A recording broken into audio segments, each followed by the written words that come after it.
Good morning everyone. আজকে একটা বিশেষ কারণে আমি আর আমার মা চলে এসেছিলাম হনুমান মন্দিরে পুজো দিতে। তো এখানে আমি অনেক দিন পর এলাম, আমি বলতে গেলে প্রায় 5-6 বছর পর হনুমান মন্দিরে এলাম। এসে আমার ভীষণ ভালো লাগছিলো, অনেক কিছুই চেঞ্জ হয়ে গেছিলো। আরও ভালো লাগলো বাবার আরতিটা দেখতে পেয়ে। কখন আরতি হয় না হয় সেই নিয়ে একটা বড় ব্লগ অবশ্যই আসছে, তোমরা অপেক্ষা করো একটু। তো আমি আর আমার মা আরতি দেখে পুজো টুজো দিয়ে ঝটপট বাড়ি চলে আসি, কারণ আমার কম্পিউটার ক্লাস ছিল। তো কম্পিউটার ক্লাসে যাই, কম্পিউটার ক্লাস কমপ্লিট করি, তারপর বাড়ির জন্য রওনা হই। আমি আসছিলাম বারাসাতে, গেছিলাম কম্পিউটার করতে, ম্যাজিকে বাড়ি আসছিলাম।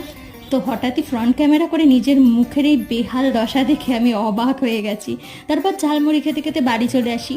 তো মা বাবার অ্যানিভার্সারি উপলক্ষে আজকে চিলি চিকেন রান্না ছিল, তো হঠাৎই আমার চোখে লঙ্কার গুঁড়ো চলে যায়। তো ভিডিওটা এখানেই এন্ড করছি গাই।